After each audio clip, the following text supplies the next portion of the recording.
day of our progressive house week, and we're gonna complete the week by mastering one of the tracks that I made. It is the layered progressive house.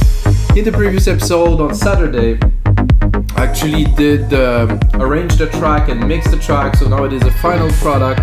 I imported it into Logic Pro X, you can see it here, and I can see right away that the mix is quite clean. There's not much bump, it's pretty even. It's gonna be a nice mastering session, guys.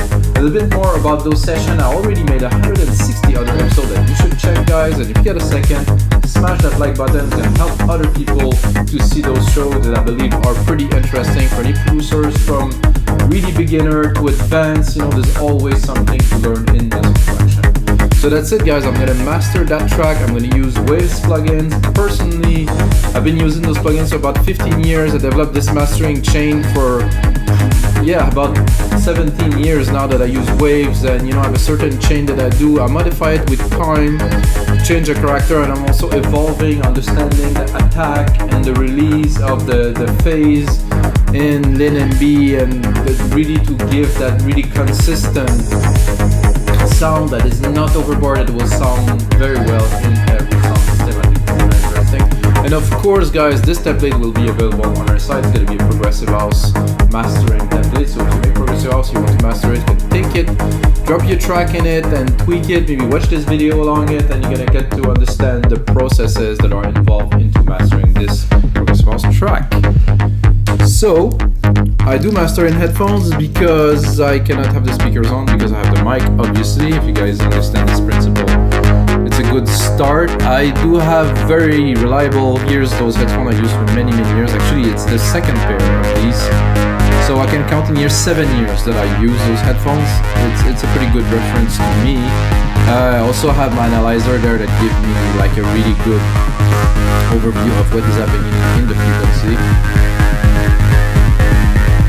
And what I'm looking for this type of track is punch. I want it to be punchy, I want the kick to be there, I still want it to be compressed and contained and loud, of course, because if we're competing with the beatport, other tracks and stuff. And by the way, guys, I will also release this track before. I haven't even found a name yet, but it will be out and I will let you know in another episode. Let's get started, guys. Let's have a bit of a listen. It is completely flat. Absolutely no compression on the out. I keep them super clean. You can see the loudness here. I have a lot of headroom.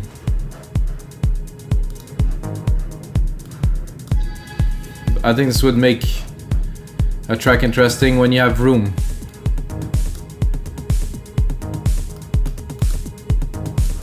Very good. It definitely needs some mastering. I like that it's open, that the drums are really present and powerful, so we're gonna have room to play with here. While compressing them and containing them, we're still gonna keep this punch. Let's just go to the bass. There's a good amount of air in it, it's clean.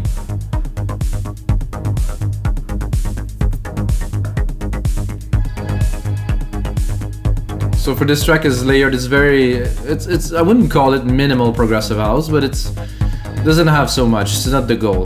The goal is the groove, which is this bass and those stab elements at the top, plus the other harmonics that are moving together.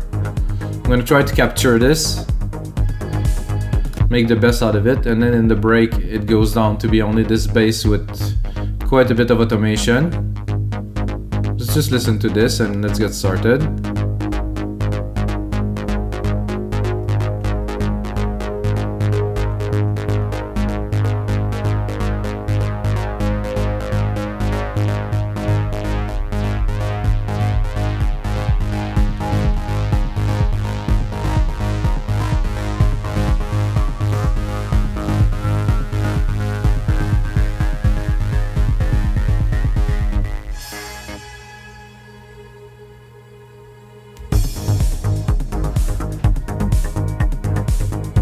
Coming back nicely after the break. This is nice. Okay, so first I'm gonna go into this, which is just a summing EQ. So I'm putting it on to literally raise the volume of the track because I have a lot of headroom, I want to make sure there's no peaks. So if I have some peaks, I can do auto trim here.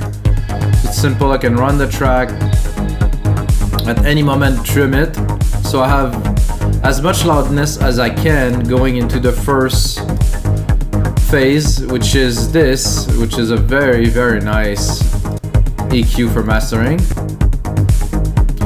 So the first thing that I do is I give it a bit of warm here with this EQ. It has this character. It is a replica of I don't even remember if it was a Neve EQ or I don't know. It's a very famous rack EQ. Without. Oh, definitely like has some smoothness. So want some smoothness? Great. I have a linear EQ there just in case there would be something I wanted to do. I have a little setting to bring a bit more air here, but I don't need it. Not for this track. So I'm gonna go straight into an L2 just I'm not gonna say to cut the peaks. So there is some peaks like this snare. There's some peaks that I just want to diminish a little bit before I go into my multi-phase, so the multi-phase won't have to work as hard. Oh, here, I got a little bit of a peak. This is the process of attenuating, limiting, maximizing, and compressing a little bit at the time. Never, for my personal rule is 3 dB at the most, and even at 3 I'm a little bit, you know. So here, I have 2.3 dB. Only the peaks, it's nothing else. So then of course I have some gain here, because to go from the master to this, to be able to feed our chain, we need some volume. Now we're gonna go into this adaptive linear multi-band. So it's an EQ compressor, it's many things at the same time. It does an amazing job at putting everything in phase. I have my setting here. I want to make sure that the kick and everything stay punchy, so I can play with the threshold if I need here. Bring it up. I'm gonna give myself a bit more volume. So without, a lot cleaner, a lot more air. So if I play with the threshold of my kick and I would like to really push the kick back, it is still there, but it's not what we're looking for. It's a dance track, so I don't want to affect the kick too much, just a little bit, contain it without. I think there's a bit of kick here, so I'm also gonna give it some room for it to be able to punch through.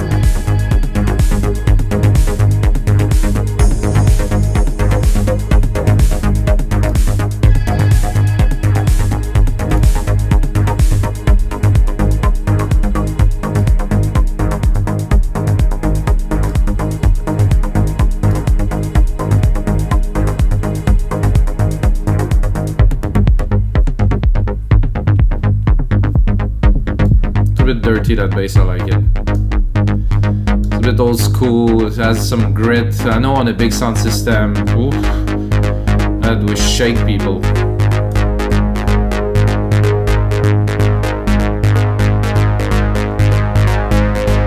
Only here.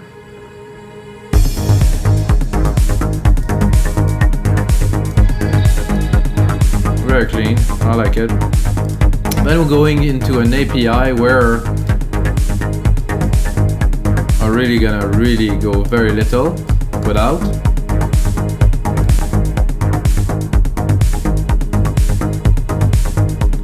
Just want a little bit of compression, just a tiny bit, a bit of character of this too. Then I have another console EQ which I don't think I will use, but I'll turn it on for fun. This is if I really wanted to push the track.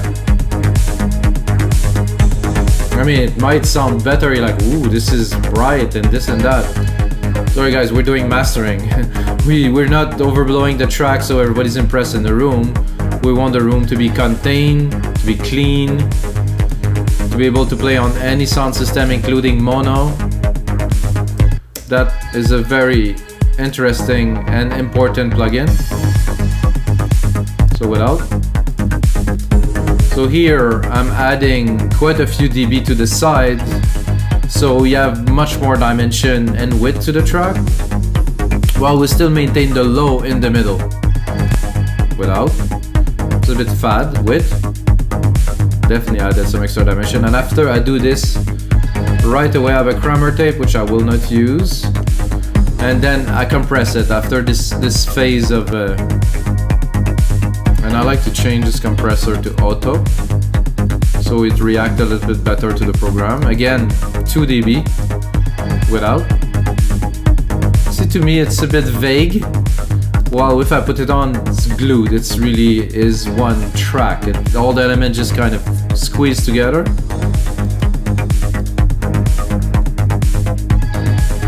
After this, we're going into our second LinMB, which is a bit crazy. But if it's used properly, it works. It is a completely different attack and release.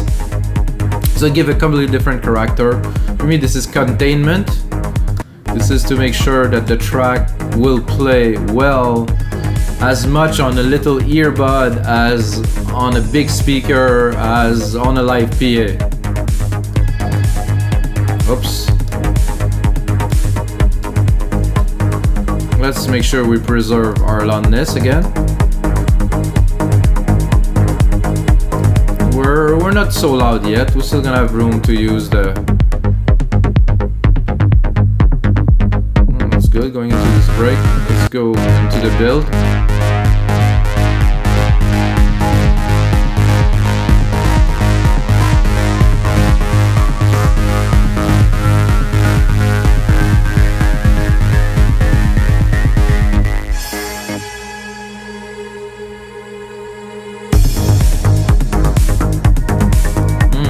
Out very strong. Coming back in.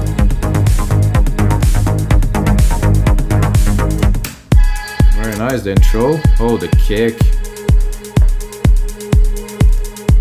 Without? Nah, much more focus.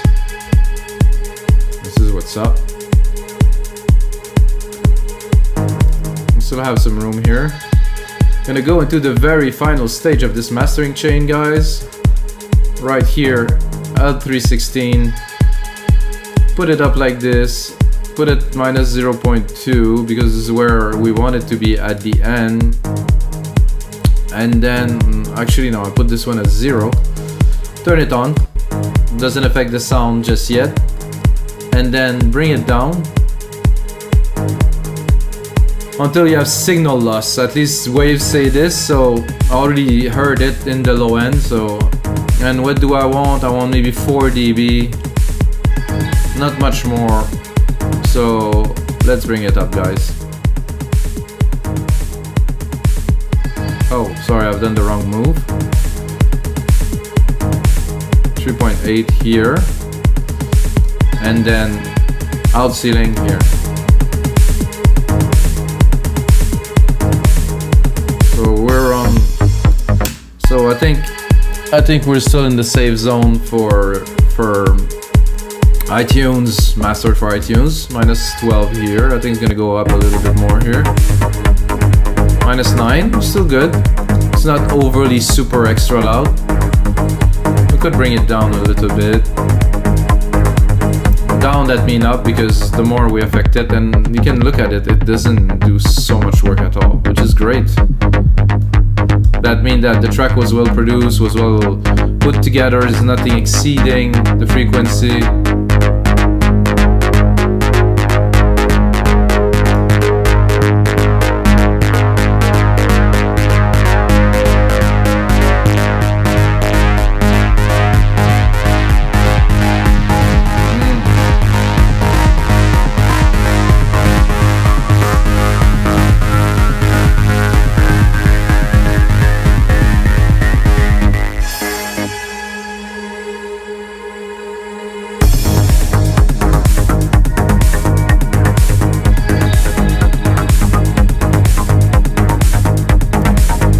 Sounds very good, guys. This is a nice track, and this is gonna be it for episode 161 of your live electronic music tutorials. If this is your first episode watching this, you're like, oh, this guy's mastering a track. Usually I do create music in real time, most of the time from complete scratch. So this is just a continuity. This is day 7 of our progressive week. So I think the first progressive week was a success. So next week I will continue with another week. But the most important thing, guys, is may the sounds be with you.